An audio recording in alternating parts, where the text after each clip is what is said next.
시작합니다. 스페인을 포함해서 유럽이 어려운 나라들을 지원할 때 정부가 아닌 은행권에 직접 돈을 줄 수 있다는, 지원할 수 있다는 합의가 유로존 측면에서 나오면서 시장이 크게 올랐습니다. 이제 장 종료 약 1분 정도를 남겨두고 있는데 오늘 만약에 종가상 1,850 정도를 회복하면요. 주봉상으로도 전혀 빠진 것이 아닙니다. 월요일 날 개파락하면서 굉장히 고전했던 한 주였던 거 기억하시죠? 1,795선까지 갔었던 코스피인데 오늘 장이 거의 한 1,800부근까지 있었다가 종가가 1,850이라면 가장 큰 변동성을 보이면서 금요일장 아주 멋지게 피날레가 나올 것 같습니다. 이렇게 되면은 월봉에서도 그렇게 나쁘지 않은 흐름인데요. 무엇보다 기관이 6월 마지막 거래일에 큰 폭 순매수해 준 것. 하지만 그에 앞서서 외국인들의 선물 강력한 장중이지만 강력한 매수 트리거가 먼저 나오기도 했었습니다. 자, 정확한 종가 오늘 원달러 환율 시장도 좀 궁금한데요. 장중에 아주 오래간만에 1,140원대까지 허용을 했었잖아요. 정확한 종가 환시장까지 챙기고 돌아옵니다. 시황센터입니다. EU 정상들이 스페인과 이탈리아의 국채 시장을 안정화시키기 위해서 일부 단기 조치를 합의한 것으로 전해지면서 코스피 지수가 오늘째 큰 폭으로 상승했는데요. 오늘 유일하게 하락세를 보였던 운수 창고도 반등에 성공하면서 오늘장 모든 업종이 상승 마감한 모습입니다.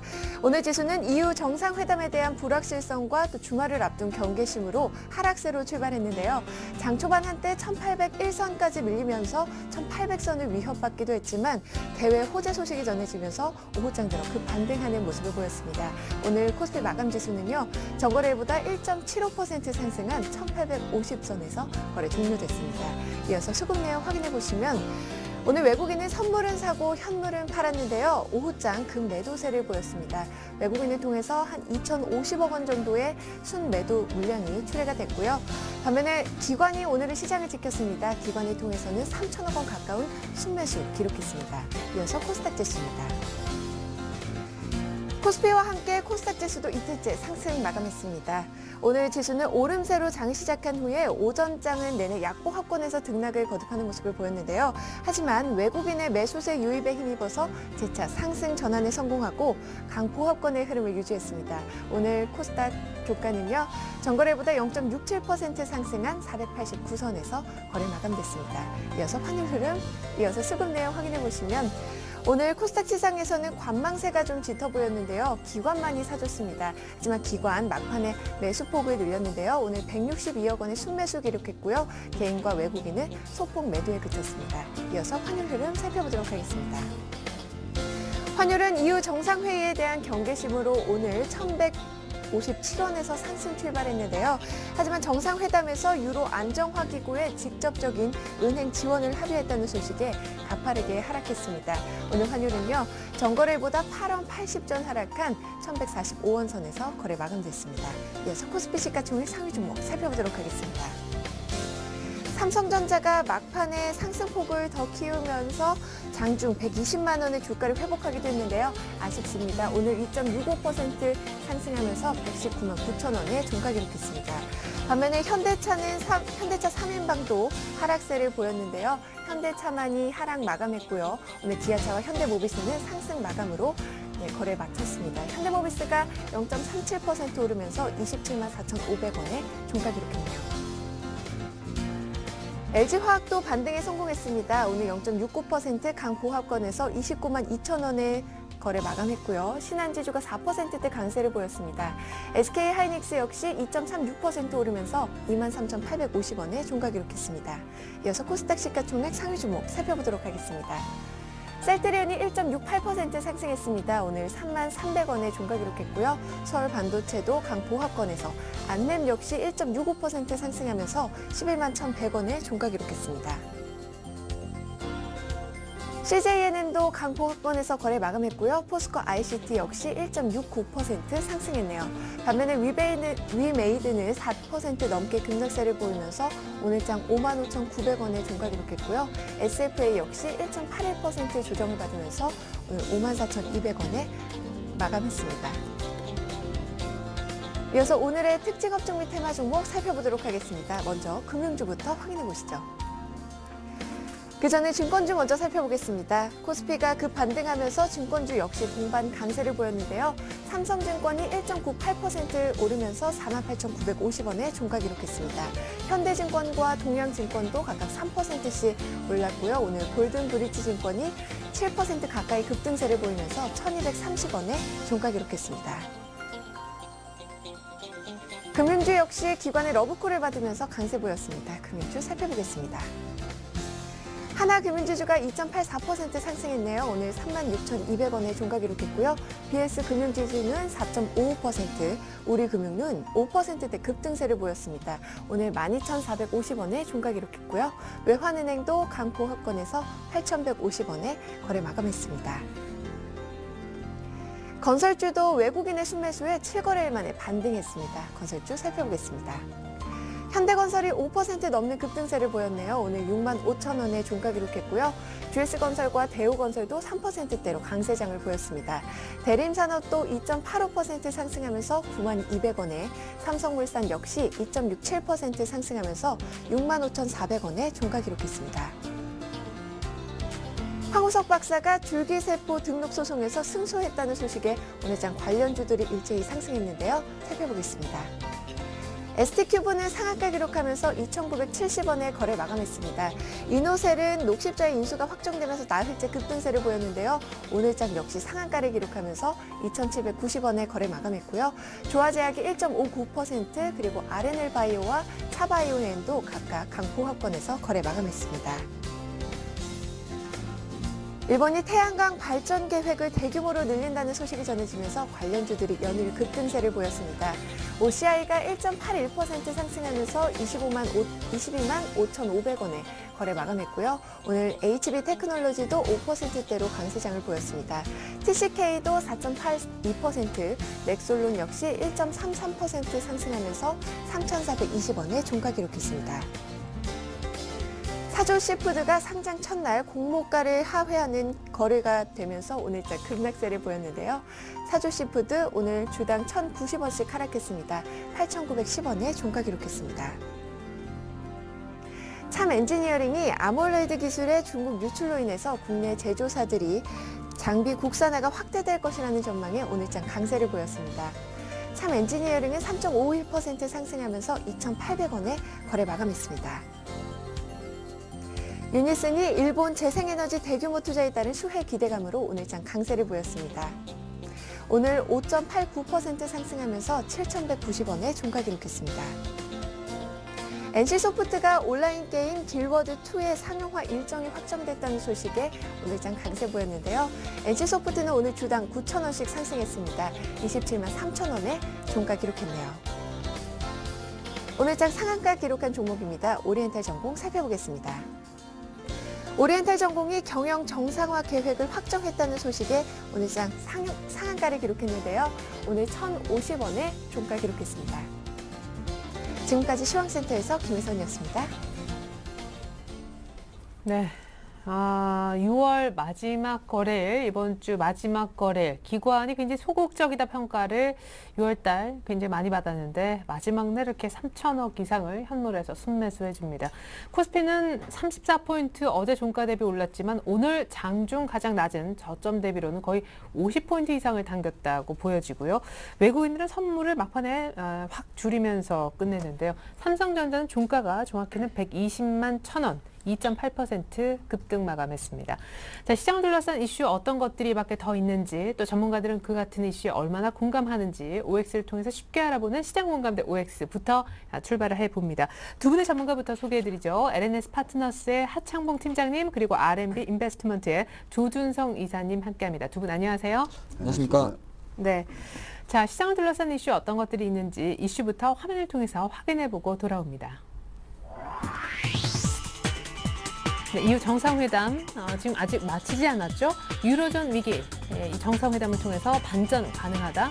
두 번째, 지금부터는 미국 시장, 뉴욕 증시의 방향이 중요하다. 세 번째, 삼성전자와 현대차의 약세는 암울한 하반기 시장을 암시하는 것이다. 마지막으로 이란산 석유 금수 조치 수입이 금지됐는데요. 주식시장의 악재인 것인지, 이란 원유 석유 금수 조치 관련한 주식시장 전략적인 투자 팁까지 챙겨드립니다. 네, 시장이 오늘 오른 이유 유럽의 호재 덕분이고요. 앞서서 시장이 빠졌던 이유 외국인 수급 원인도 있지만 그 뒤에는 역시 유럽 악재 때문이었습니다. 언제든 몇 시간 만에 또 하루에도 몇 번씩 호재와 악재를 동시에 내놓을 수 있는 것이 바로 유럽인데 EU 정상회담에 대한 두 분의 의견 어떠한지 알아보도록 하겠습니다. EU 정상회담, 유로존 위기, 이곳에서 반전 가능할까? 자, EU 정상회담을 통해서 반전 가능하다. 두 분 같은 의견이신데 저는 반전이 이미 되지 않았나. 네. 오늘 반전 됐잖아요. 지금 이미 뭐 우리나라 아시아 시장에서 이미 반전이 되고 있죠. 근데 뭔가 사실은. 더 있습니까? 근데 이제 뭐 이 부분이 과연 이제 아직 뭐 최종 결론까지는 하루 정도 시간이 남았고요. 네. 근데 지금 이제 하루 정도 이틀을 하는데 오늘 이제 장중에 돌려온 소식 자체가 워낙 좀 호재였죠. 잠깐 다시 한번 읊어드리면은 뭐 가장 큰 맥락은 이제 22유럽 통화은행에서 어느 정도 단일은행 국가 감독기구를 제안을 했습니다. 합의를 했습니다. 이 내용이 뭐냐면은 기존에 같은 경우에 이제 이렇게 해서 은행의 그 단일은행 감독기구를 만들게 되면은 국가를 통해서가 아니라 여기서 바로 각국 힘든 나라의 스페인이나 뭐 기타 관련 쪽에 자금을 지원할 수 있는 것이고요. 사실은 그것보다 조금 더 저는 해석하기 나름입니다만 호재로 해석한 것은 뭐냐면 그동안 그 사실 스페인이 한 1,000억 유로 정도의 은행권 구제 금융이 나올 때 채권의 우선 변제 순위 때문에 사실은 시장에 불확실성을 줬었습니다. 네. 채권 변제 순위니까 독일 입장에서는 국가적인 차원에서 지원하게 되면은 선순위를 갖게 되는 것이고 그리고 민간 채권자는 후순위를 받게 되는 것이고 그랬을 때 후순위를 받게 되는 민간 채권자 입장에서는 이제 만약에 스페인이 그걸 디폴트가 아예 나버렸을 때 아예 돈을 회수 못하기 때문에 오히려 그것을 불확실성으로 줬었는데 그게 후순위의 아픔이죠. 그렇죠. 예. 그런 상태에서 지금 오늘 이제 EU 정상회담에서 채권 우선 변제 순위에 대해서 없던 걸로 하자 이렇게 했기 때문에 오히려 이것이 상당히 숨통을 불어줬다 말씀드리겠고요. 네. 이런 흐름 자체 때문에 지금 아시아 시장에서 뭐 우리나라 증시가 50포인트가 밑에서 반등을 해주고 지금 유럽 시장에서도 유로화가 갑자기 원빅이 올랐습니다. 그러니까 1.15까지 급등을 네. 하고 뭐 국제 유가도 지금 2% 원유 선물에서 오르고 있는데 일단 이 흐름 자체는 사실 약간 긍정적이지 않나 싶습니다. 오늘 아침 같은 경우에 메르켈 총리가 사실 회의에 참석을 안 하면서 약간 시장의 기대감을 좀 풀어줬었습니다. 보통 이제 1차하고 2차하고 나면 의장 발표를 하는데 아침에 이제 메르켈 총리는 거기에 참석을 안 했었죠. 기자회견을 안 했었습니다. 기자회견을. 네. 그런 상태에서 시장에서 약간은 뭔가 이번엔 정말 제대로 준비하는가 싶었는데 일단 요거 내용 자체는 긍정적이다 보는 것이고요. 한 가지 또 우리가 방심하지 말아야 될 거는 끝난 건 아닙니다. 뭐 원론적인 이야기 잠깐 말씀드리면 프랑스하고 독일이 사실 계속 의견이 좀 많죠. 프랑스는 일단은 재정 통합에서 즉시 빨리 구해주자 이렇게 하는 것이고요. 네. 독일은 그건 안 된다. 약간은 그래도 긴급 처방보다는 확실히 감독기구 강화하고 어느 정도 순서 있게 가자. 뭐 독일이 네네. 그동안 반대해오는 것이고요. 지금 스페인하고 이탈리아도 약간 지금 들려오는 이야기를 보니까 그러면은 실제적으로 지금 현재 스페인 금리가 7% 올라가고 있고 이탈리아 금리가 6% 아니겠습니까? 네. 이 금리를 낮출 수 있는 방안을 제시해라 그렇게 나오고 있습니다. 독일이 지금 완강하게 팔짱을 끼고 있는 상황이고요. 그래서 스페인이나 이탈리아 측면에서는 이거 제시 안 하면 이번 주 오늘 아침에 나왔나요? 한 1,200억 유로의 성장 패키지 그 자금에 대해서 승인도 못하겠다 이런 이야기 합니다. 그래서 네. 아마 계속 속보가 나올 것 같아요. 근데 저는 이제 그나마 제가 이렇게 동그라미 반전을 든 거는 어느 정도 시장이 약간은 실망 회의감이 상당히 많았었는데 이 부분에서 작지나마 단일 은행 감독기구를 제안하면서 합의를 했다는 것에 대해서는 일단은 한 박자는 숨통을 틔웠지 않나 저는 그렇게 해석을 하겠습니다. 예. 자, 근데 사실 이후 정상회담이 이틀 동안 열리는데 원래 첫째 날에 FOMC도 그렇지만 뭐 별로 들려오는 내용도 없고 합니다. 심지어 끝나도 뭐 별로 건질 게 없었던 게 지금까지 패턴이었는데 이거 이틀 열리는데 벌써 하루 지났는데 이렇게 호재가 오니까 또 사람 심리가 네. 이것도 하루 지나면 뭐가 더 떨어지지 않겠느냐. 그런 불안 심리가 많았었습니다. 아니요, 그런 기대 네, 심리가 더 네, 있죠. 기대 심리 예. 많았죠. 네. 일단은 여태까지 봐왔던 회의 중에서 그 이탈리아 몬티 총리가 보시면은 네. 정말 제가 기대했던 거 한번 나온 것 같습니다. 끝장 보겠다. 이런 정신이 나와야 됩니다. 유럽 지도자들 중에서 끝장을 보겠다 해가지고 독일 메르켈 총리가 눈에 흙 들어가기 전에 내가 죽기 전에 유로 본드는 안 네. 된다. 예. 그럼 몬티 총리가 회의 중에 독일 총리한테 눈에 흙을 살짝 넣은 것 같습니다. 그래가지고 독일이 약간 죽은 것 같은데 지금 회의에서 이제 이탈리아 총리라든지 프랑스 총리라든지 이런 지도자 리더십을 확실하게 발휘해야 됩니다. 그러면서 오늘 확실하게 보여주면서 일단은 거기 독일까지도 이제 합의를 했는데 앞으로 이러한 정신으로 가게 되면 유로존에 있어가지고는 약간의 리더십도 상당히 좋고 나름대로 당분간은 결론적으로 말씀드리면은 제가 전에도 말씀드렸지만은 은행권 자본학종 가장 중요하다겠습니다. 단기적으로는. 그래서 네. 일단은 그 왁구는 짜놨습니다.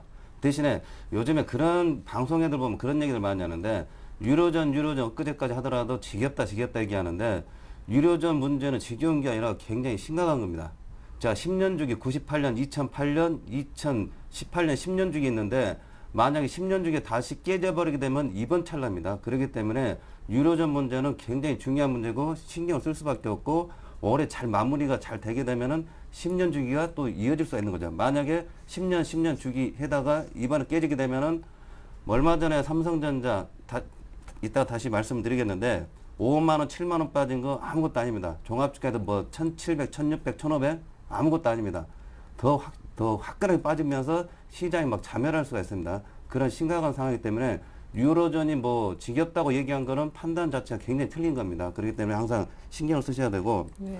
또 유로존에 있어가지고 우리나라 어제 경제 성장률을 3.8에서 하향을 시켰습니다. 유로존 때문에. 그 지난번 방송에서도 제가 그 얘기했습니다.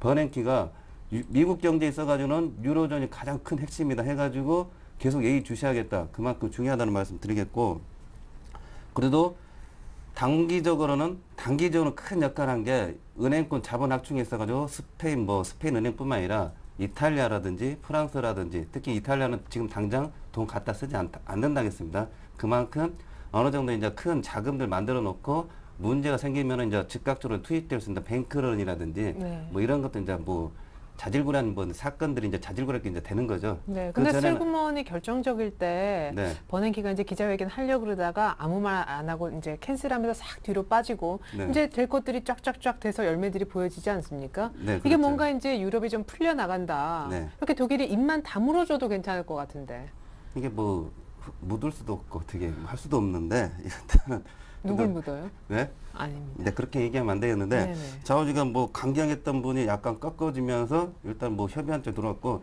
일단 이번 뭐 전체적으로 저기 공조 체제에 뭐 있어가지고는 요 정도 선이면 충분히 만족하다 그 말씀을 드리겠습니다. 요 정도 예. 선이면. 자, 이제 유럽 얘기에 이어서요. 이번에 두 번째 이슈로 넘어가 보겠습니다. 이제 지금부터는 미국 뉴욕 증시의 방향이 굉장히 중요하다. 자, 뉴욕 증시의 방향이 중요하다. 네. 아니요. 아니. 자, 미리 좀 결정을 네. 하시고, 예, 뉴욕 증시 방향이 그렇게 중요한 건 아니다. 자, 조순성 이사님. 네. 사실 뭐 뉴욕 증시까지는 모르겠습니다만은 유럽이 좀 잠잠해지면은 또 사람들이 미국 지표를 막 챙겨보고 그러더라고요. 이게 왔다 갔다. 이번에 유로존 사태하고 미국 경제 지표가 눈 올 때는 참 좋다고 했었어요. 경제가 이만큼 좋을 수가 없다 네네네. 하다가 최근에 막 지표 나올 때마다 충격받고 하면서 같이 맞물려가지고 따따블로 시장이 반영이 됐습니다. 미국 같은 경우도 오늘 새벽에 170포인트 빠진 거 그냥 20포인트로 줄여놓고 뭐 이런 모습 보였는데 미국 차트 잠깐 보겠습니다. 빠르게 보겠습니다. 네. 우리보다 나았던 것 같은데 네. 최근에. 지금 보시면은 N자형으로 지금 만들어졌죠. 이렇게 나가게 되면은 시장이 달라집니다. 시장이. 자, 다시 이제 보시게 되면은 N자형으로 가게 되면은 시장이 이 정도 유로존의 어떤 그 생각도 하고 나서 거기 미국 시장이 왜 중요하냐 말씀드리냐면은 이번에 1900 한번 찍었었죠, 우리가. 네네. 그때 국내 외국인들이 1조 원 정도 단기적으로 매수가 들어왔습니다. 자, 그러면 그거 약간 이상하다, 뭐 좀 약간 조심해 올라간다고 해서 뭐 좋게 보면 안 된다 그렇게 말씀을 드렸는데 바로 그 이상 빼던데요. 네, 훨씬 예. 빼버렸죠. 예. 그러면서 근데 이런 자금들이 오늘까지 외국인들 회의 확인했어도 지수 올라가는데도 매도를 쳤습니다. 일단 주문 받은 거는 오늘 집행을 했겠죠. 근데 네. 다음 주에 가지고 지난번에 이렇게 1조 원 들어왔던 단기가 아니라 올라갔던 끌어당겼던 이런 수급들이 다시 들어오게 되면은 미국 시장 봐가지고 미국 시장이 상승하는 거 보면서 우리나라 시장도 같이 순매수가 들어오게 되면은 뭐 썸머랠리 비슷하게 이제 우리가 올라갈 수가 있습니다. 우리가 좀 기대했던 거. 그래서 수급에 있어가지고 매도도 외국인들 같은 경우 오늘 매도했지만 매도도 많지만 더 많은 인덱스 펀드가 거기 우호적인 인덱스 펀드가 들어와가지고 매수를 하게 되면은 우리 같은 거 다시 1900 이상을 좀 생각해 볼 수가 있는 거죠. 그렇기 때문에 앞으로 미국 시장 올라가는데 외국인 수급에 있어서 잘 보셔야 되고 N자형으로 썸머 랠리가 좀 약간 시작된다 하게 되면은 지수 상승 밴드를 약간 가격대를 좀 약간 올릴 필요가 있습니다. 예, 그렇기 때문에 그리고 유로존 문제는 뭐 단기적으로 일단 뭐 큰 거는 일단 단기로 해결했기 때문에 7월 달에 움직일 수 있는 충분한 여건들 실제적으로 베팅이 들어오는 거를 잘 보셔야 되고 중요한 거는 선물 시장이 있어가지고 18,000개 있습니다. 누적이. 네. 이게 좀 저번에 빠르게 바뀌었습니다. 빠르게 바뀌었는데 이번에도 좀 빠르게 바뀌는 거 안 바뀌는 잘 체크하시면서 일단 외국인들 수급에 있어가지고 다음 주부터는 약간 확실하게 매수가 들어온다. 매수 우위 쪽이다 하게 되면은 1900 정도 이상은 좀 봐야 되지 않을까 그 말씀을 드리겠습니다. 네. 자, 근데 지금부터는 미국 시장을 아주 잘 봐야 된다. 여기에 망설이시다가 헷갈리셨거나 X를 드셨어요? 사실 이제 뭐 접근 방식의 차이인 것 같습니다. 저는 뭐 지금 말씀하신 대로 다우지수 같은 경우는 한 12,500선이 우리나라 지수로 상대 비교하면 한 1,800포인트 될 것 같습니다. 네. 근데 이제 미국 시장에서 지금 이제 앞으로 뭐 유럽이 오늘 정상회담 이 분위기를 가지고 최종 결론 좀 잘 나고 다음 주 초반으로 만약에는 약간은 그 완화된다 했을 때는 시장은 다시 한번 미국의 QE3에 대한 가능성 또 이야기할 것 같습니다. 근데 사실 이제 QE3가 뭐 6월 FOMC에서는 사실 이렇다 할 가능성을 못 주면서 뭐 오늘로 종료되는 6월로 종료되는 오퍼레이션 트위스트를 연장하는 방안으로 좀 가져갔었고요.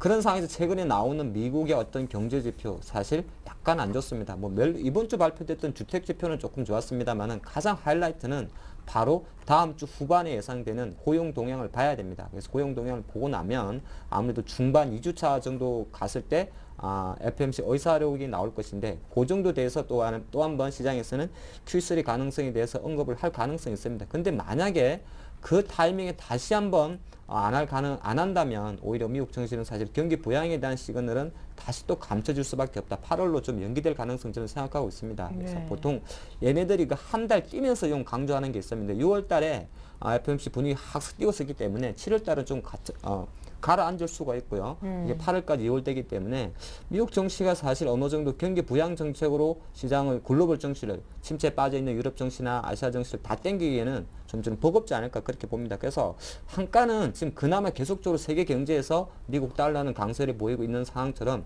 미국만의 디커플링 장세가 조금 더 중요하기 때문에 오히려 계속적으로 미국 시장 향방만큼보다는 그래도 유럽 이슈가 저는 더 중요하지 않을까 그런 말씀드리겠습니다. 네, 좋습니다. 이제 세 번째 이슈로 넘어가 보겠습니다. 우리 주식 시장과 좀 밀접한 관계가 있는 얘기들 해볼게요. 현재 삼성전자, 현대차의 약세는 암울한 하반기 시장을 암시하는 것이다. 자, 삼성전자, 현대차 보니까 하반기도 암울하다. 역시 그렇지 않다. 두 분은 참 금요일 날 최적의 조합이신 것 같습니다. 다른 의견들을. 네.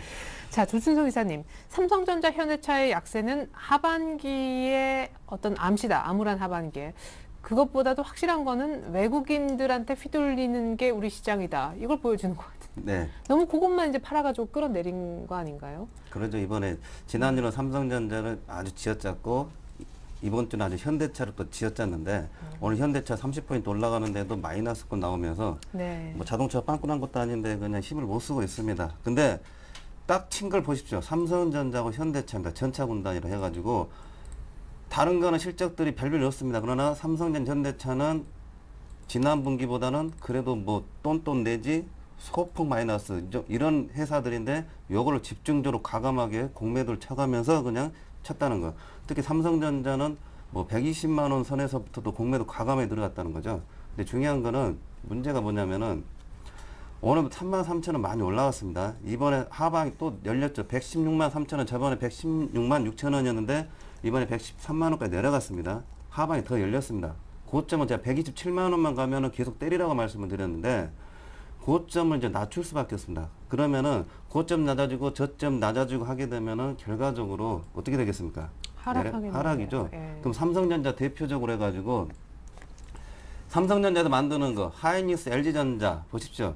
하이닉스 같은 것도 반도체 가격 보시게 되면은 하이닉스 가격 보시게 되면 반도체 별별 없습니다. LG전자 보시면은 TV 좀 뭐 해가지고 별별 6만 원 초반입니다 지금.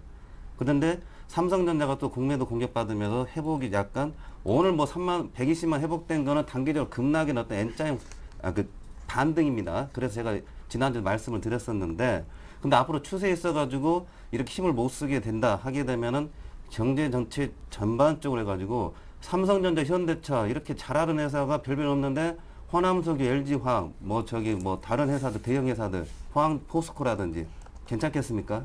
그렇지 않다는 거죠. 그렇기 때문에 삼성전자, 현대차의 앞으로의 수급이나 이런 거 있어가지고 가격대가 어느 정도 자꾸 이제 바닥을 다지고 올라가는 고점을 자꾸 높여주는가를 잘 보셔야 됩니다. 어느 선 가서 4만 원 정도, 이번에 좀 약간 당긴 124만 원 갭 정도 거기 메꾸는 걸 생각하는데, 또 현대차 같은 경우는 23만 원 이하에서 자꾸 노는가 23만 원 이상에서 노는 걸 잘 보셔야 됩니다. 현대차가 23만 원 이하에서 논다 하게 되면은 전반적으로 하반기도 별별 없다는 겁니다. 뭐 2,500, 2,600 뭐 지금 얘기하는 사람도 많은데 다 쓸데없는 얘기입니다. 앞으로 유로존 어떤 경제 성장률, 지금 경제부 장관이 어제 경제 성장 하향을 시킨 상황에서 우리가 2,500을 올려놓는다? 그것도 이상한 거죠. 그냥 그렇게 얘기하신 게 아니겠죠. 네. 그렇기 때문에 앞으로 현대차 23만 원 이상에서 노는가 20만 원, 23만 원 이하에서 노는가 잘 체크하시고, 삼성전자는 120만 원 이상에서 노는가 120만 원 이하에서 노는가 해가지고 밴드 설정이라든지 앞으로 대형주 운영이 있어가지고는 어떤 그 포커스를 좀 다르게 해야 된다는 것을 말씀을 드리겠습니다. 네. 하지만 한방전자 현대차가 약하다고 해서 우리 하반기 시장까지 아무런 건 아닐 것이다 라고 아마 생각하시는 것도 같은데, 네. 일단 수급적으로 문제가 좀 되지 않았습니까? 오늘 재밌는 건 삼성전자의 급반등에 외국인들이 조금 들어왔고, 네. 현대차는 외국인들이 대폭 팔았어요. 기관이 좀 사고. 그렇죠. 원래 외국인들 한 1,500억 파는데 오늘 자동차, 화학업종을 가장 많이 팔았습니다. 근데 이제 저는 이제 이런 생각이죠. 조금 전에 이사님은 이제 삼성전자, 현대차가 하반기에도 당분간 주가 좀 지지부진할 것이다. 네네. 이렇게 포커스를 맞춘 것 같고요. 저는 약간 관점의 차이입니다. 최근에 어느 빠진 가격으로 봤을 때 이것이 실적이 안 좋아서, 물론 실적도 조금 2분기는 사실 기대치보다 좀 낮죠. 하지만 네. 수급 논리에서 많이 빠졌기 때문에 어느 정도 좀 전에 말씀하신 대로 잘 가던 아반떼나 소나타가 길에서 퍼지지 않는 이상 현대차, 기아차의 글로벌 점유율은 커지기 때문에 현대차 23만 원, 기아차 7만 2천 원은 사실은 살만한 구간이라 봅니다. 지수가 1,800을 있다 하더라도. 네. 왜 그러냐면은 실제적으로 계속적으로 국내 탑 기업 중에서 삼성전자와 자동차가 가장 큰 매력을 갖고 있기 때문에 제가 서두에 말씀드렸죠. 자동차가 퍼지지 않는 이상 차도 되는 것이고요. 대신 눈높이는 수급 요인으로 조금 누르고 있기 때문에 눈높이라는 것은 목표 수익률이 될 것 같습니다. 목표 수익률은 이사님 조금 전에 말씀하신 대로 조금 낮게 잡으셔야 돼요. 현대차는 대략적으로 한 23만 원 이하에서 매수해서 아직 장기적으로는 계속적으로 현대차가 BMW를 따라잡지 않는 이상 30만 원 눈높이보다는 26, 5만 원 정도에서 정리해 주는 게 좋을 것 같고요. 삼성전자는 사실 상당히 저는 빠지기를 기다리고 있습니다. 왜 그러냐면 2분기 영업이익 컨센서스가 안 좋은 거는 누가 봐도 압니다. 사실 알아요. 근데 왜 그러냐면 2분기 4, 5월달, 6월달에 경기가 안 좋았으니 당연히 반도체나 LCD 경기 안 좋았겠죠. 근데 우리가 기대할 수 있는 거는 3분기입니다. 2조 원 영업이익 전망치가 6조 8천억이라면 3분기는 7조 원을 다시 넘겠죠. 그런 상태에서 지금 실컷 때려두면은 실질적으로 나중에는 2분기보다 좋아질 3분기를 위해서 빠지는 주가를 기회로 잡으셔야 된다. 그런 말씀 드리겠고요. 근데 이제 삼성전자 매매 전략은 제가 생각할 때는 여기서 오늘은 뭐 120만 원까지 회복한 건 있습니다만은 아직까지는 외국인이 주식시장에서 순매수로 돌아서지 않는 이상 조금 약세 구조는 면치 못할 것이다 생각하기 때문에 투자 전략에 대해서는 조금 더 보수적 전략을 드리겠습니다. 네, 좋습니다. 자, 이번엔 마지막 이슈로 넘어가 보겠습니다. 이란산 원유 수입 금지 조치, 우리 주식시장의 악재다? 그렇지 않다. 그렇지 않다. 여기서 드디어 의견이 좀 모아지네요. 하창목 팀장님. 네. 이란산 원유 수입 금지를 한 7월 달부터 하지 않을까 했는데 예정대로 EU가 그렇게 하고 있고 우리가 네. 동참을 했죠. 그런데 이란 측에서 만약 그렇게 하면은 한국과 우리 이제 이란과의 네. 관계 자체를 다시 한번 생각해 보겠다. 이런 얘기를 오늘 또 했더라고요. 그렇죠. 뭐 사실 이게 이제 미국과 이란의 어떤 핵 관련 협상에서 그렇죠. 불거진 이야기를 볼 수 있겠고요. 우리나라 같은 경우는 지금 이제 오늘 7월 1일부터 이게 이제 EU 쪽에서 제재가 들어오기 때문에 금수입니다. 금수. 그래서 배 출발 기준으로 입출형을 금지하기 때문에 실제로 지금 바다에 동동동 떠 있는 배는 괜찮고요. 그 배가 우리나라에 들어올 거면 실질적으로는 아마 7월 말이나 8월 초순부터 이란산 석유가 아마 중단될 가능성이 높습니다. 국내는 한 10% 정도가 이제 이란산 석유 비중을 갖고 있고요.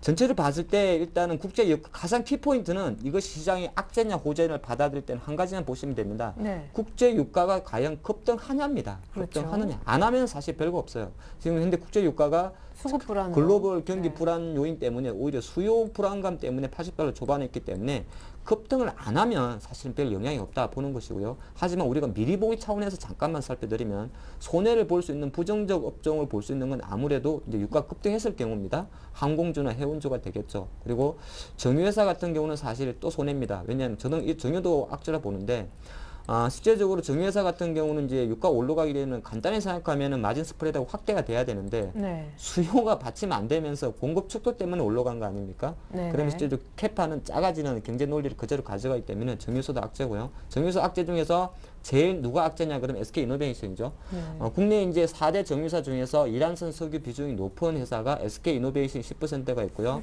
오일뱅크. 올해 이제 현대오일뱅크가 IPO를 취소했지 않습니까? 네네. 얘네들이 20%입니다. 이란산 운유를 왜 하는 이유는 조금 싸다 그럽니다. 다른 운유보다. 그래서 이 업종 정도는 악재라 볼 수 있는데 이런 와중에 우리는 거꾸로 생각하셔야 돼요. 만약에 유가 급등하게 되면 당연히 호재를 받는 업종이 있겠죠. 그럼 바로 조선주라든지 해양 플랜트를 갖고 있는 수주, 최근에 잘 가고 있는 한전기술 같은 원자력 관련주입니다. 대체에너지 관련주가 되는 네네. 것이죠.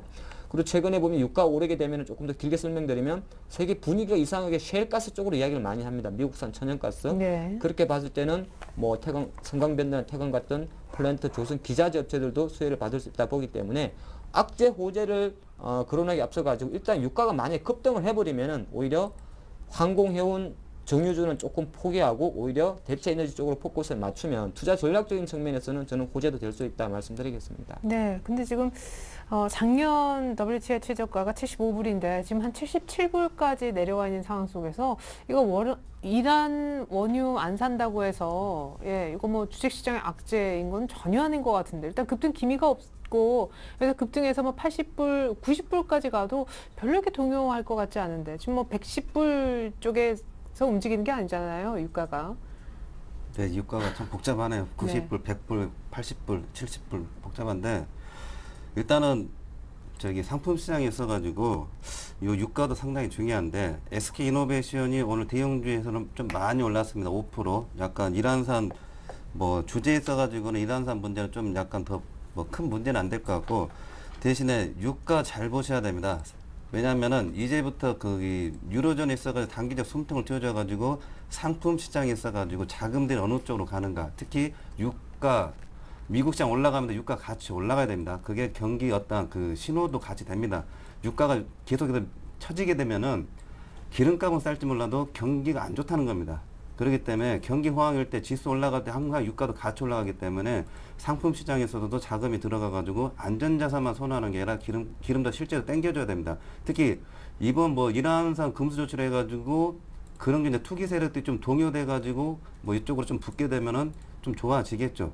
예. 그렇기 때문에 화학주 같은 경우도 약간 조금 오늘 SK이노베이션이나 이런 쪽이 좀 좋아졌는데 화학주 같은 오늘 그렇게 큰 반응을 안 했는데 약간 그쪽도 좀 기대를 해볼 수가 있고 유가 같이 올라가야 된다는 말씀을 꼭 드리겠습니다. 네. 네. 그리고 뭐 유가 체크와 더불어서 극단적일 경우에는 호르무즈 해협 봉쇄론까지 이란 주장하고 있는데 이제 이게 되면 정말 파장이 크겠지만 또 거기까지 가지 않을 경우에는 영향이 좀 미미할 수도 있다라는 거 유가와 더불어 두 가지 체크해 보시면 도움이 될 것 같습니다. 이렇게 해서 두 분의 전문가와 함께 현 시장 공감대 짚어봤고요. 계속해서 다음 주 전망과 전략 미리 세워보겠습니다.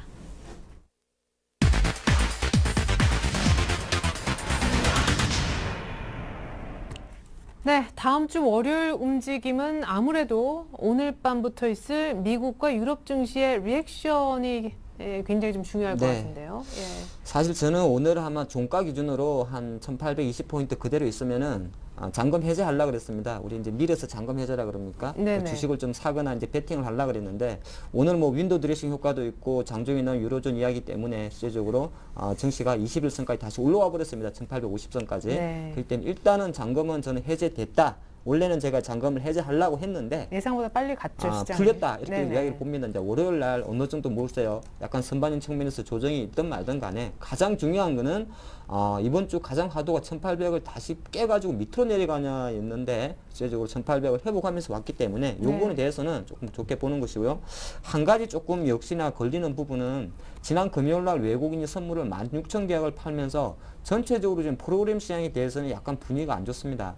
오늘 물론 외기관들이 약간 윈도 드레싱식으로 3천억을 사주면서 골고루 업종을 사줬습니다만은 여전히 베이시스가 0.8입니다. 그러면 실제적으로 지난 6월 14일 만기 전후로 해서 프로그램 쪽에서 사실 뭐 1조 원 이상의 금액이 들어왔었기 때문에 최근 좀 출회되고 있습니다만은 이런 부분이 외국인 수급이 매수를 바로 안 들어왔을 때는 여전히 발목을 잡을 수 있다 봅니다. 그래서 베이시스 같은 경우는 제가 말씀드리면 지금 이론 베이시스가 1.5포인트인데 오늘도 종가 베이시스가 0.8이니까 오늘 그나마 뭐 조금 프로그램 매수 들어왔습니다만은 프로그램 부분은 좀 부담이 될 수 있다 보는 것이고요. 간단히 말씀드려서 지수가 앞으로 1800에서 1900 사이에 있을 때는 사실 너무 고민하지 마시고 제가 판단할 때 7월 달은 6월 달보다 확실히 개별주보다도 테마주가 좀 많이 움직일 것 같습니다. 어떤 테마요? 여름. 네, 일단 제가 잠깐 설명을 드리면 네. 개별주는 이제 실적 시즌이기 때문에 상당히 디커플링이 많이 생길 것이고요. 좋다는 네. 기업들은 고점을 찍을 것이고 뭐 또 최악의 기업은 저점을 찍을 건데 잠깐 이벤트를 보니까 SM 7월 5일 정도에는 약간 그거네요. 예능이네요. 21이 컴백을 합니다. 그렇게 봤을 때는 YG 엔터가 조금 주목을 받을 것 같고요. 그보다 더 우리 투자가들이 관심을 가질 것이 바로 19대 국회가 개원을 한다는 겁니다. 네. 그동안 정치 테마주들이 상당히 좀 부진했죠. 인맥 테마 좀 움직이는데 19대 국회가 이제 진통 끝에 개원하게 되는데 다음 주부터 개원을 하죠. 네. 크게 뭐 보론되는 몇 가지 그 법안을 보면 역시나 발달 장애인 시설 지원 법안이라든지 청년 고용 촉진 특별법 이런 게 나옵니다. 그렇게 봤을 때는 뭐 장애인 관련이라든지 아니면 고용 관련이라 그러면은 대표적으로 예전에 문재인 테마주로 묶였던 윌비스나 사람인 HR 이런 종목들이 있습니다. 그래서 7월 달은 은근히 또 이제 정책도 대선도 가까워지기 때문에 개별주 테마주들은 그래도 좀 활발하지 않을까 이렇게 조금 기대를 해보겠습니다. 네, 33일 만에 지각 개원, 7월 2일부터 이제 19대 국회가 개원하는데 정책 테마가 또한 움직일 수 있다는 얘기 들어봤습니다. 조준성 이사님, 만약에 네. 다음 주에 외국인들이 6월 초중반 조금 그랬던 것처럼 사준다면은 1,900쪽도 염두에 둬야 된다. 좀 긍정론을 펴주셨잖아요, 아까. 뭐 여기서 1조 원 정도 들어오게 되면은 더 1900 이상을 더 갈 수, 이번 저 고점을 한 번 더 갱신할 가능성이 많습니다. 근데 진정한 상승될 일은 1월 달부터 막 10조 원씩 막 들어왔던 그런 게 있어야 되는데. 그거는 이제 진짜 LTRO였잖아요. 예, 이제 그런 게 있으면은 이제 뭐 2천 뭐 얘기도 할 수가 있는데, 근데 뭐 실제적으로 지수가 막 올라가더라도 외국인들 매매 패턴이 그렇게 쉽게 잘 안 바뀌는 패턴들이 있습니다. 근데 근자에 그냥 이렇게 좀 빠르게 움직이는 조단위가 움직이기 때문에 좀 약간 의미심장해서 이제 말씀을 드린 거고, 네. 지난주도 말씀드렸지만 1900과 1850은 불안한 구간이다. 불안한 박스권이고 1800과 1900은 먹는 구간이라고 했습니다. 수익이 나는 박스권이다. 그러면서 1800 이번에 깨주면서 1800 이하 사게 되면 무조건 먹는 거죠. 계속 그때 한 달에 한 번 정도 매매도 된다고 말씀드릴 정도로 네. 기다리면은 어정쩡히 들어가게 되면 수익이 안 나죠. 그렇기 때문에 뭐 주식 같은 경우 좀 그런 게 좀 많이 있습니다. 기다리면서 자기가 생각했던 가격대들, 어떤 기준선들 확실히 있어야 되고, 다음 주 같은 경우는 기준선 어디다 잡느냐면은 죄송합니다. 네, 가슴에. 네. 예. 요즘 비가 안 와가지고 참 힘든데 오늘 제발 비 좀 왔으면 좋겠습니다. 허리가 너무 아파가지고 네. 몸과 마음 힘든데 네. 일단 네. 네, 하던 얘기 계속. 네, 하겠습니다. 예. 자, 미국 시장에 있어가지고 12,800, 900을 뚫은 거 안 뚫은 잘 보셔야 됩니다. 만약에, 왜냐면은 시장이 있어가지고 미국이 선도 시장입니다. 유럽이라든지 아시아든 뭐 해가지고 항상 올라가는 게 미국 시장입니다. 다우지수가 만약에 12,800, 900, 13,000 넘어가게 된다 하는데 우리나라 안 간다 하게 되면 그냥 사십시오. 따라가게 돼 있습니다. 결과적으로. 근데 12,800, 900 뭐 근처 가가지고 두드러 맞게다 하게 되면은 시장이 앞에 있어가지고 삼성전자 괜히 공매도 친 게 아니구나. 그런 생각을 가지셔야 됩니다. 네. 계속해서 매도가 나오는 게 아니구나. 이런 생각을 가져야 되고, 지수 관련 중에서 지수가 지금 움직이기 때문에 지수 관련을 봐야겠죠. 현대차 같은 경우도 오늘 안 움직인다고 해가지고 다음 주에 또 상승하는데 현대차 한 번에 또 올라갈 가능성이 있기 때문에 시간으로 현대차 지금 사야 됩니다. 제가 지난주에도 삼성전자 시간을 사야 된다 해가지고 여러분도 혼났을 건데 지금도 또 얘기합니다. 현대차 같은 경우도 23만 원 초반인데 시간에 또 사가지고 봐야 됩니다. 왜냐하면 지수가 1850선 이상으로 1900선을 가는 방향 쪽으로 갈 가능성이 많기 때문에 적어도 현대차 10,000원 이상 올라가게 됩니다. 그렇기 때문에 그 시장에 일단 지수 관련주 쪽으로 약간 안 오른 종목들을 빨리빨리 치고 들어가야 된다. 그 말씀을 드리겠습니다. 예, 좋습니다. 이렇게 해서 두 분의 시장 보는 눈 그리고 전략까지 미리 한번 세워봤고요. 여의도 쪽은 또 어떤 생각을 하고 있을지요. 오늘은 삼성증권의 임수균 연구원 연결합니다. 안녕하세요. 네, 안녕하십니까? 네, 자주 뵈니까 좋네요. EU 정상회담 기대치가 낮아서인지 일단 유럽 호재 나와서 시장에 급반등한 것 같은데 간단한 정리에 이어서 다음 주 전망 전략 미리 세워주시죠. 예, 일단 말씀하신 대로 그 오늘 국내 증시 같은 경우는 좀 약보합권에서 지금 이제 시작을 했습니다만 그 오후 들어서 이제 기관 중심의 매수세가 좀 강하게 유입이 되면서 이제 생각보다 증시가 상당히 좀 강한 반등폭을 보여주었습니다.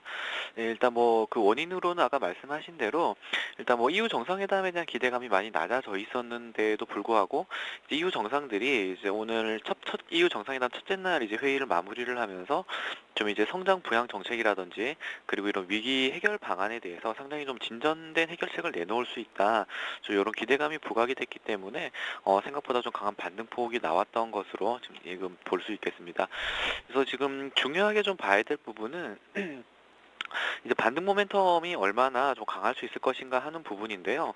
사실 뭐 지금 최근에 시장을 평가를 할 때 좀 바닥에 대한 신뢰도는 높아졌지만 반등 모멘텀이 약하다. 사실 얼마나 오를지 잘 모르겠다. 이런 의견들을 거의 대다수의 좀 증권사 투자 전략가들이 좀 내고 있는 상황인데요. 뭐 이번 주 증시도 그렇고 다음 주 증시도 그렇고 당분간은 좀 이런 흐름들이 좀 연장될 가능성이 있지 않을까 좀 이렇게 생각을 하고 있습니다. 특히 좀 다음 주 같은 경우에 주목해 봐야 될 일정이 이제 미국에서 나올 주요 경제지표 발표 일정인데요. 일단 뭐 다음 주 같은 경우는 ISM 제조업 지수라든지 미국 고용지표 같이 좀 이제 글로벌 경기 흐름을 가늠해 볼 수 있는 주요 경제지표 발표가 이제 예정되어 있기 때문에 이제 이런 것들이 추가적으로 좀 증시의 변동성 요인으로 작용을 할 수 있을지 이런 것들을 조금 확인하고 가는 그런 전략들이 필요할 것 같고요. 어쨌든 이런 변동성 이벤트가 남아있다라는 점은 다시금 좀 증시의 관망세를 자극할 수 있는 그런 부분으로도 좀 판단을 해볼 수가 있습니다. 예, 그래서 어쨌든 뭐 시장 전체적으로는 여전히 좀 바닥에 대한 신뢰도를 확인했다라는 점에서는 긍정적이지만 반등 모멘텀을 확보하는 과정이 좀 뒤따라서 나와야 될 것으로 생각을 하고 있고요. 당분간은 좁은 박스권 횡보 흐름을 지속하는 와중에 이런 상승 모멘텀들을 모색하는 그런 과정이 나타날 것 같습니다. 그래서 뭐 지금 단기 낙폭과대주 특히 이제 경기 민감주들에 대한 단기 트레이딩 전략은 여전히 좀 유효하다라고 생각을 하고 있고요.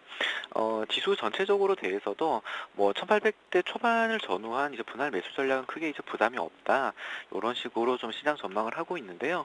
아까도 말씀드렸듯이 좀 변동성 일정들이 많이 남아있기 때문에 이제 보수적인 투자자분들께서는 좀 마음 편하게 가시려면 이런 변동성 일정들을 확인하고 가는 그런 좀 안정적인 전략들도 필요한 시점이 아닐까 좀 이렇게 생각을 하고 있습니다. 네. 이번 한 주는 1800이 지켜지나 마나 조리면서 봤는데 이제 1850 쑥 올라와서 이번 주를 마무리 지은 이상 다음 주에는 그럼 또 한 번 1900을 넘나 안 넘나 그런 분위기 나올 수 있겠습니까?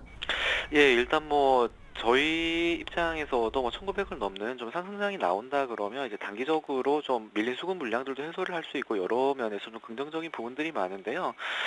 일단 뭐 지금 오늘 좀 증시가 상승해서 마감을 했던 부분들 같은 경우는 이제 EU 정상회담에 대한 실망감으로 하락했던 부분이 이제 거기에서 좀 기대감이 생기면서 좀 기술적으로 올라온 측면들이 있는데요. 사실 뭐 지금 1800대 중반에서 다시 좀 1900을 뚫고 힘차게 좀 이제 증시가 반등을 주기 위해서는 여전히 좀 추가 모멘텀이 필요한 상황인데요. 사실 지금 뭐 단기적으로 봤을 때 그렇게 좀 강한 추가 모멘텀을 기대하기는 여전히 좀 힘든 시점이 아닌가 좀 그렇게 생각을 하고 있습니다. 그래서 뭐 1800을 뭐 추세적으로 돌파해서 좀 강하게 가는 그런 그림보다는 지수의 상단을 좀 단계적으로 높여나가는 그런 정도의 그림으로 바라보시면 될 것 같고요. 일단 뭐 1800대 후반까지 좀 단기적인 반등은 가능해 보입니다만 1900대를 좀 강하게 돌파하는 흐름 같은 경우는 여전히 좀 시간이 걸리지 않을까 좀 이렇게 바라보고 있습니다. 네, 차곡차곡 고점을 높이는 정도의 전망 들어봤습니다. 일단 변동성이 여전할 수 있다는 것도 미리 예고를 들어봤지요. 삼성증권 임수균 연구원님 도움 말씀이었습니다. 감사합니다. 네, 감사합니다.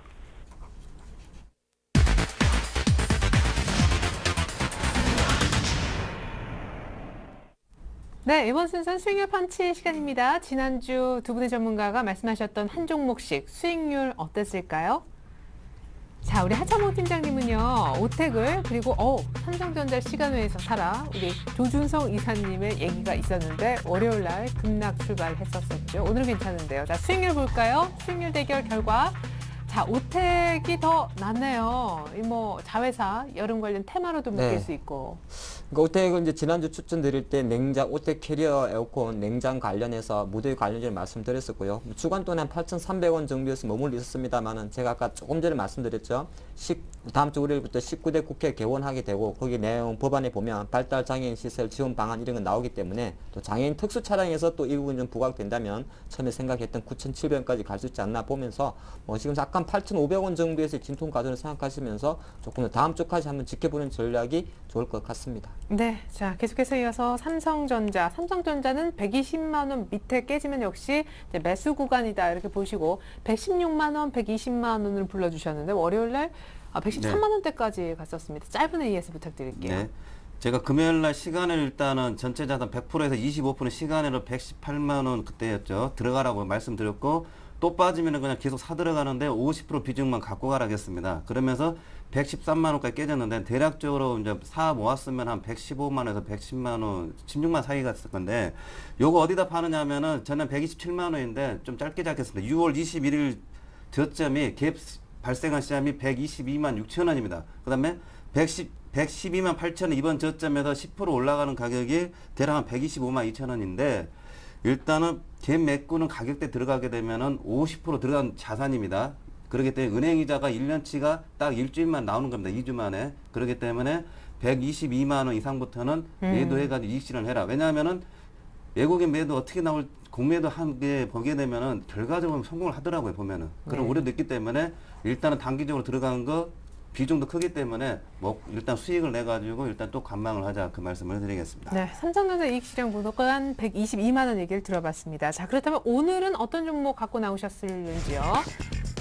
자, 하창모 팀장님은 성캅세를, 그리고 이번에 조준성 이사님은 삼성전자에 이어서 호남석유를 준비해 오신 모양입니다. 하창모 팀장님부터 순서대로 설명 들어보죠. 성캅세 추천 사유부터. 네, 성캅셀 같은 경우 우리 이제 캅셀이라 그러죠. 하드 캅셀에 그래서 약 먹으면 딱딱한 거 있지 않습니까? 네. 이 하드 캅셀이고 국내 유일 기업입니다. 그 가장 큰 모멘텀은 건강보조식품, 건강식품이 매년 20% 이상 급증하면서 우리나라 건강식품 비중은 그래서 전체 매출이 생산 1조 원대를 넘어섰다는 겁니다. 물론 한국 인삼공사가 가장 비중을 차지하고 있습니다만 3위 정도 하고 있는 것이 성캅셀이다 말씀드리고 최근 6개월 동안 상당히 많은 가격 조정을 보인 상태에서 지금은 약간 개별주입니다만은 실적 턴어라운드에 기대감을 걸으면서 차트적으로도 좋지 않나 말씀드리겠습니다. 차트 보면서 잠깐 말씀드리면 연초 이후에 한 6개월 정도 하락 조정을 보였고요. 최근에 한 3개월 동안 12,500원에서 상승을 보였기 때문에 제가 제시하는 가격은 한 12,500원 정도에서 매수한다는 전략 상당히 유효할 것 같고요. 목표가는 대략적으로 14,500원, 3월 초중 고점이 될 것 같습니다. 그래서 약간은 저점에 대한 지지력 영향이 있기 때문에 다음 주에 12,500원에서 공략하는 성캅셀을 제시하겠습니다. 네, 성캅셀 12,500원의 공략, 목표가는 14,500원 얘기를 들어봤습니다. 이번에는 조준성 이사님의 호남석유. 네, 짧게 빠르게 얘기하겠습니다. 호남석유 6월달 한창 바닥이었고 이제 지수 올라가고 있는데 일단 호남석유 같은 거 23만 천 원 제가 매수 가격 드렸는데 일단 파는 가격을 25만 26만 원까지 생각을 해봅니다. 왜냐하면은 만약 이게 안 잡히면은 현대차 23만 5천 원 이하다 그러면 현대차 들어도 괜찮고 호남석도 23만 5천 원 이하는 호남석 괜찮습니다. 일단 유가 반등이나 1900선 생각해가지고 같이 반등 생각해보면은 25만 원에서 26만 원도 가능하기 때문에 그걸 잘 생각하셔가지고 들어가자. 대신 22만 원 깨지면은 또 장이 깨지는 거니까 일단 손절매하시고 대신 이 가격대는 괜찮다 말씀을 드리겠습니다. 네, 그러니까 가격대가 매수가는 정확히 23만 5천 원 이하면 괜찮을 것 같습니다. 네, 좋습니다. 자, 이렇게 해서 매수가는 23만 원대 한 초반이면 좋겠고 목표가는 24만 원대 중반, 역시 박스권 조금 가기 전까지 가격을 들어봤습니다. 자, 이제 완성된 수익률 펀치 종목 다시 한번 정리해서 보여드립니다. 자, 이번 한 주 펀치는 호남석유 대 성캅셀 대결로 압축이 됐는데요. 자, 자, 다시 한번 시청 사유를 각각 살펴보면 호남 석유는 고전 대비 급락하고 충분한 조정을 거쳤다 보시는 것 같아요. 하방 경직은 당보됐죠. 1,900 보면서 23만 원, 25만 원 박스권 매매를 해주시면 좋을 것 같습니다. 손절 라인은 22만 원. 자, 계속해서 이번에는 하창모 팀장님의 성캅셀, 건강기능식품 관련한 그런 기업이니까요. 아무래도 정책 테마라고도 볼 수 있겠고 무엇보다 기술적으로 좋다. 12,500원 전후 매수 의견 주셨습니다. 자, 성캅셀 대 호남석유 수익률 대결 결과는 다음 주 이 시간에 공개됩니다. 두 분 오늘 도움 말씀 감사합니다. 네, 이상으로 오늘 장 일정 2부 마칩니다. 유럽 호재에 대한 글로벌 증시 반응 꼭 체크해 보시면 좋겠습니다. 감사합니다.